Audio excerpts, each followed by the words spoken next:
लीजिए एक बार फिर से हाजिर हूँ लेकर के एक और नई ऑडियो बुक समरी, जिसे कि गीगल ग्रेट आइडियाज ग्रेट लाइफ के द्वारा बनाया गया है। और यहाँ पर आप समरीज को पढ़ सकते हैं, सुन सकते हैं और सबके साथ शेयर भी कर सकते हैं। मैं हूँ एक गिगलर और मेरा नाम है रूबी पारिक। तो आइए शुरू करते हैं the 4 hour work week, escape the 9 to 5, live anywhere and join the new rich, जिसे लिखा है टिमोथी फेरिस ने। तो आइए जानते हैं इस किताब में हमारे लिए क्या खास है। लेकिन उससे पहले एक सवाल, क्या आप भी किसी मिलेनियर की तरह रहना चाहते हैं? क्या आप चाहते हैं कि जब आपकी मर्जी हो तब काम करे, जहां मर्जी हो वहां रहे, जो मनाए वो करे, और ऊपर से ये सब करने के लिए आपको सारी लाइफ काम करने की भी जरूरत नहीं है, और ये शर्त भी नहीं है कि आपके बैंक अकाउंट में मिलियंस पड़े हो। आपको तो बस न्यू रिच को ज्वाइन करना है। इस किताब में आप सीखेंगे कि ये न्यू रिच आखिर है कौन। इसमें आपको लाइफस्टाइल डिजाइन के बारे में भी पता चलेगा, द 80-20 प्रिंसिपल और पार्किंसन लॉ के बारे में भी। तो चलिए आगे बढ़ते हैं। किसी मिलेनियर की तरह रहने का मतलब है अपनी लाइफ अपनी शर्तों पर जीना और टाइम, मनी और लोकेशन की फ्रीडम। और इस किताब से आप सीखेंगे कि ये सब कैसे अचीव किया जाए। द 4 आवर वर्क वीक आपको ऐसी डील की अपॉर्चुनिटी देता है जो लाइफ टाइम के लिए है। एक इफेक्टिव एंटरप्रेन्योर या एम्प्लॉय होने के साथ साथ आप पूरा वर्ल्ड घूम सकते हैं, स्कीइंग पे जा सकते हैं या फिर सर्फिंग कर सकते हैं। और आप ये भी देखेंगे कि कैसे मैक्सिमम अचीव करने के लिए आपको मिनिमम एफर्ट करना है। तो आइए अब शुरू करते हैं। New rich and lifestyle design के बारे में सबसे पहले बात करते हैं। क्या आपने कभी सोचा है कि कैसा होता अगर आपकी एक ऐसी स्टेबल इनकम होती जिसके लिए आपको ऑफिस में 8 घंटे रुकना नहीं पड़ता? क्या होता अगर किसी क्यूबिकल में अपनी लाइफ के बेस्ट ईयर्स गुजारने के बदले में आपको कोई दूसरा ऑल्टरनेटिव मिलता? अगर आप कोई हार्ड वर्किंग एम्प्लॉय है या कोई एंटरप्रेन्योर, तो ये किताब सिर्फ आपके लिए ही लिखी गई है। आपको अपने हार्डवर्क का रिजल्ट एंजॉय करने के लिए रिटायरमेंट का वेट करने की कोई जरूरत नहीं पड़ेगी। आप पैसे कमाने और वर्किंग होने के साथ भी एक बेस्ट लाइफ एंजॉय कर सकते हैं। अपनी लाइफ में एक चॉइस सिलेक्ट करने से पहले तक टिमोथी फेरिस भी एक 9 to 5 एम्प्लॉय थे, मगर वो अपनी लाइफ को यूं ही गुजारना नहीं चाहते थे। वो नहीं चाहते थे कि वो सालों इंतजार के बाद एक ऐसे ओल्ड मैन बने जो अपनी रिटायरमेंट का पैसा भी एंजॉय ना कर सके। और टिम फेरिस आपके लिए भी ऐसा बिल्कुल नहीं चाहते, इसीलिए तो वो आपको न्यू रिच ज्वाइन करने का इनविटेशन दे रहे हैं। तो जैसा कि हमने पहले पूछा कि ये न्यू रिच लोग आखिर है कौन, तो इसका जवाब है कि ये वो लोग हैं जिन्होंने सक्सेसफुल बनने के लिए कन्वेंशनल तरीके को अप्लाई नहीं किया। सालों से ये माना जाता रहा है कि अगर सक्सेस पानी है तो भाई खूब मेहनत कीजिए, पढ़ाई कीजिए, कॉलेज से डिग्री ले लीजिए, 8 घंटे ऑफिस की जॉब कीजिए, खून पसीना एक करके। और इसी को लोग रियल वर्ल्ड बोलते हैं, जो कि ज्यादातर लोगों के लिए गुड फ्यूचर है। लेकिन आप चाहे तो इस रियलिटी को चेंज कर सकते हैं, क्योंकि न्यू रिच वो लोग हैं जो अपने रूल्स बना करके अपने स्टैंडर्ड के साथ जीते हैं। टिम फेरिस और बाकी कईयों ने भी ये साबित कर दिखाया है कि आप चाहे तो कोई प्रोडक्टिव बिजनेसमैन या एम्प्लॉय होते हुए भी एक लग्जूरियस लाइफ के मजे ले सकते हैं। आप दुनिया जहान घूमते हुए अपने शौक पूरे करते हुए अपनी फैमिली को सपोर्ट कर सकते हैं। फिर चाहे आप मिलेनियर हो या नहीं, इससे कोई फर्क नहीं पड़ता, क्योंकि आपको सिर्फ अपनी मोबिलिटी और टाइम को मैक्सिमाइज करना है। ये बिल्कुल जरूरी नहीं है कि आपकी लाइफ हमेशा हार्ड ही हो। इन न्यू रिच लोगों ने एक नए लाइफस्टाइल को डिजाइन किया है और उसे फॉलो किया है। जरा सोचिए, जितने घंटे मेहनत आप अभी करते हैं उससे आधे घंटे मेहनत करके भी आपको डबल पैसा मिले, तो सोचिए अगर आपको लाइफ एंजॉय करने के लिए रिटायरमेंट का वेट ही ना करना पड़े, तो आपके पास ऐसी चॉइस हो कि आप सिर्फ काम करने के लिए काम ना करें, आप काम के साथ फन भी कर सके। डेलबेग स्मिथ सिर्फ 21 साल का है और वो एक सक्सेसफुल एंटरप्रेन्योर और प्रोफेशनल एथलीट भी है। उसने 2006 के विंटर ओलंपिक्स फॉर स्की में गोल्ड मेडल भी जीता था। डेल ने स्की में एक परफेक्ट बैक फ्लिप लिया था और पिछले सारे रिकॉर्ड्स को तोड़ दिया था। इतनी छोटी सी एज में उसके पास एक लंबोर्गिनी भी है।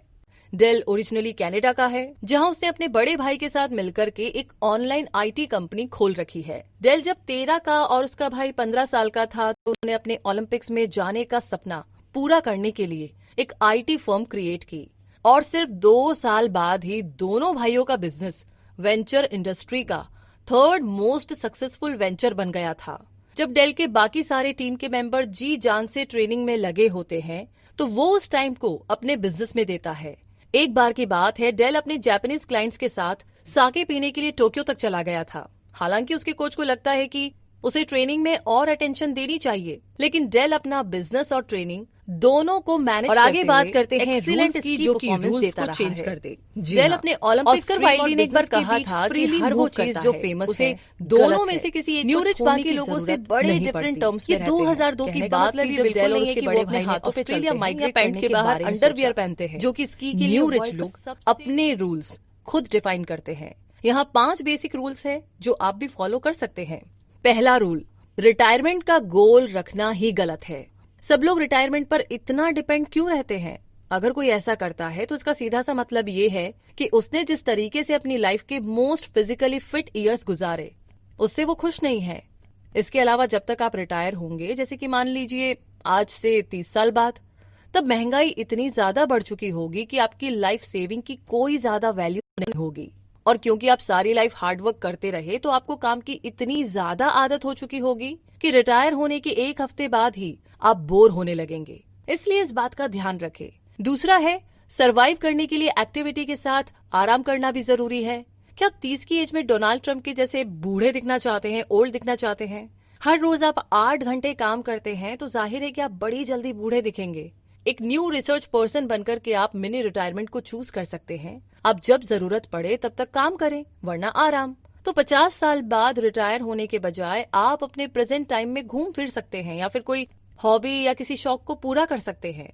आप अपनी लाइफ को प्रोडक्टिव बनाने के साथ एंजॉय भी कर सकते हैं। जैसे एग्जाम्पल के लिए टिम फेरिस अपना एम रखते हैं कि वो 1 मंथ एक अलग कंट्री में गुजारेंगे, अगर ये नहीं तो टैंगो या किक बॉक्सिंग करेंगे। तो टिम फेरिस हर 2 महीने काम करने के बाद एक मिनी रिटायरमेंट लेते हैं।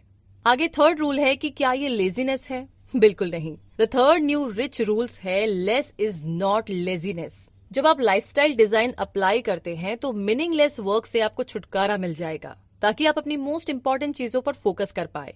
न्यू रिच ऑफिस में कम टाइम स्पेंड करने के बावजूद सबसे ज्यादा इफेक्टिव होते हैं, क्योंकि बिजी होने का मतलब जरूरी नहीं है कि काम भी आपका प्रोडक्टिव ही हो।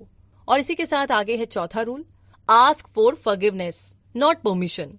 लोग हमेशा ही आपको पीछे धकेलने की फिराक में लगे रहेंगे, चाहे आपका पार्टनर हो, आपके पेरेंट्स या आपका बॉस ही क्यों ना हो। बेशक उन्हें बुरा लगे तो लगे, लेकिन अपनी सक्सेस के रास्ते में किसी को भी ना आने दे। आपकी बातों से उनका कोई बड़ा नुकसान नहीं होने वाला है। आगे बढ़ने के लिए आपको किसी की भी परमिशन लेने की बिल्कुल भी जरूरत नहीं है। पांचवा रूल है, एब्सोल्यूट इनकम से ज्यादा रिलेटिव इनकम इंपॉर्टेंट है। 2 टाइप की इनकम होती है, एब्सोल्यूट और रिलेटिव। अब एब्सोल्यूट इनकम बस आपकी सैलरी होती है, जबकि रिलेटिव इनकम में आपकी सैलरी और आपका वर्किंग अमाउंट ऑफ टाइम दोनों कंसिडर होते हैं। अब जैसे जैन और जॉन को ही ले ले। जैन की एनुअल इनकम $1,00,000 है, जबकि जॉन की बस $50,000। और अगर हम सिर्फ मनी को कंसीडर करें तो जैन 2 टाइम रिच है, लेकिन हम यहाँ पर एक बिगर पिक्चर को मिस कर रहे हैं। जैन एक्चुअली में वीकली 80 घंटे काम करती है, जो कि इक्वल है $25 के, जबकि जॉन वीकली सिर्फ 10 घंटे ही काम करता है और उसका 1 आवर $100 के बराबर है। तो एक्चुअल में कौन ज्यादा रिच है, जैन या जॉन? मतलब ये कि don't follow a model that is not work. हम कई सालों से रियल वर्ल्ड और श्योर वे टू सक्सेस के तरीकों के बारे में सुनते आ रहे हैं, लेकिन आप ही सोचिए, अगर कोई रेसिपी अच्छे रिजल्ट नहीं ला रही है तो क्या आप फिर भी उसे फॉलो करेंगे?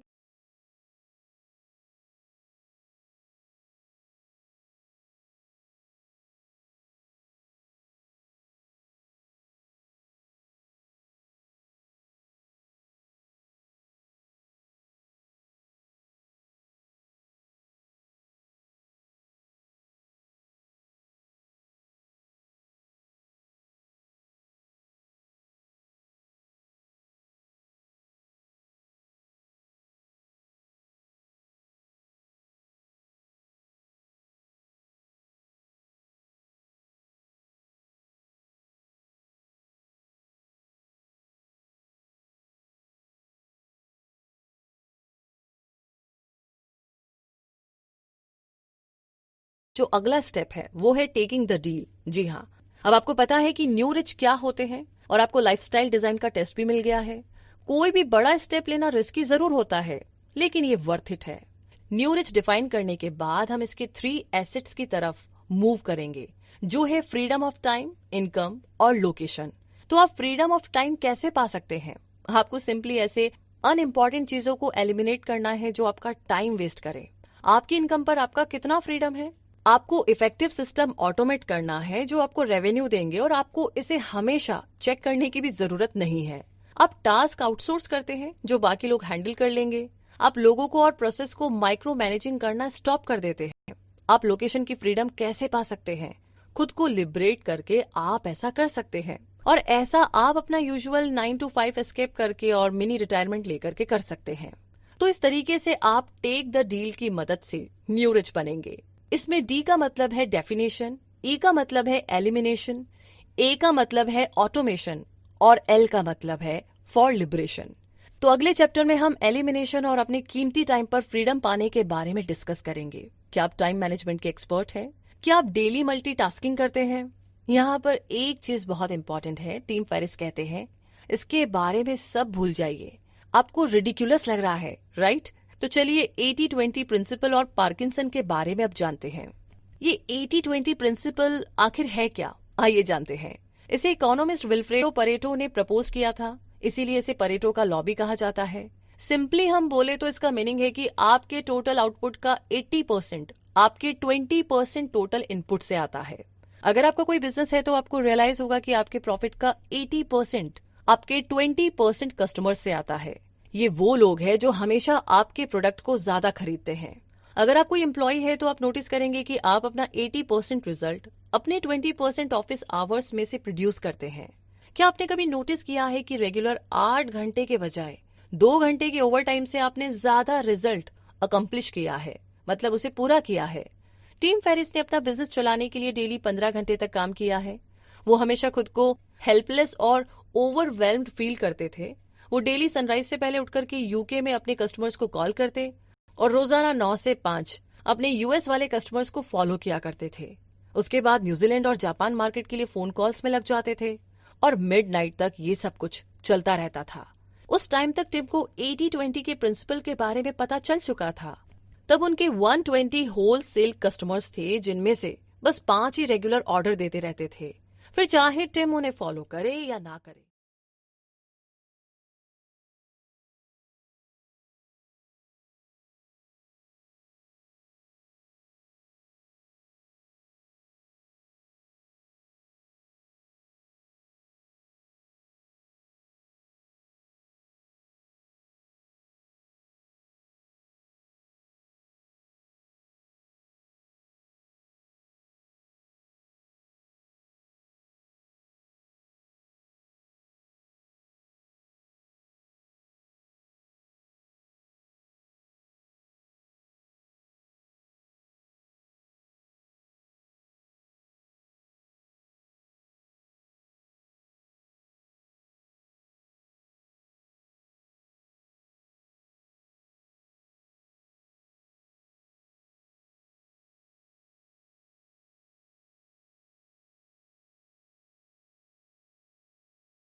अगले टॉपिक पर फोकस करते हैं जो है अपने डर पे काबू पाना, क्योंकि इसको सब लोग फेस करते हैं। कई लोग इसमें उलझ जाते हैं और कभी समझ नहीं आता है कि आखिर करे क्या। क्योंकि अब आपको पता है कि न्यू रिच के बेनिफिट्स क्या है, तो आप भी क्यों नहीं उनमें से एक बन जाते हैं। या आप डरते हैं या फिर इतने सालों से जो लाइफस्टाइल जी रहे हैं उसकी आपको आदत पड़ गई है। Hans Keeling Century City Los Angeles में एक कॉर्पोरेट लॉयर थे जो 5 सालों से प्रैक्टिस कर रहे थे। इन 5 सालों में उन्हें हर रोज मॉर्निंग में सेम टाइम पर उठने की हैबिट थी और हैंस को यही लाइफस्टाइल आगे 40 या 50 सालों तक और जीनी थी। तो एक बार ऐसा हुआ कि एक प्रोजेक्ट फिनिश करने के चक्कर में हैंस अपने ऑफिस डेस्क के नीचे सो गए और नेक्स्ट डे मॉर्निंग में भी उसी पर काम करते रहे। ये प्रोजेक्ट काफी मुश्किल था और हैंस किलिंग ने कसम खाई कि अगर उन्हें ऐसे 2 और प्रोजेक्ट करने पड़े तो वो जॉब छोड़ देंगे। उसके बाद हैंस ने कोपाकाबना में एक लाइफ चेंजिंग वीकेंड को बिताया। उन्होंने ग्राउंड से 30,000 फीट की ऊंचाई पर पैराग्लाइडिंग की और जब वो नीचे उतर रहे थे तो उन्हें रियलाइज हुआ कि हम लाइफ में जो भी रिस्क लेते हैं वो बस हमें शुरू में ही डराते हैं। और यही वो टाइम था जब उन्होंने डिसाइड किया कि बस अब काफी हो गया। अगली सुबह हैंस जब अपने लॉ ऑफिस पहुंचे और आते ही अपना रिजाइन लेटर दे दिया। हैंस ने वो सब बातें सुनी जो उनके कोलीग्स ने उनसे कही, जैसे कि वो एक बहुत ही गलत डिसीजन ले रहे हैं, अपनी लाइफ को बर्बाद कर लेंगे वगैरह वगैरह। लोग कहने लगे कि जब तुम्हारे पास इतना सब कुछ है तो तुम लाइफ में और क्या ढूंढ रहे हो, मतलब और क्या चाहिए तुम्हें भाई। लेकिन इसका जवाब तो हैंस के पास भी नहीं था कि एग्जैक्टली उन्हें क्या चाहिए। उन्हें तो बस इतना पता था कि कॉर्पोरेट लॉयर की उनकी ये जॉब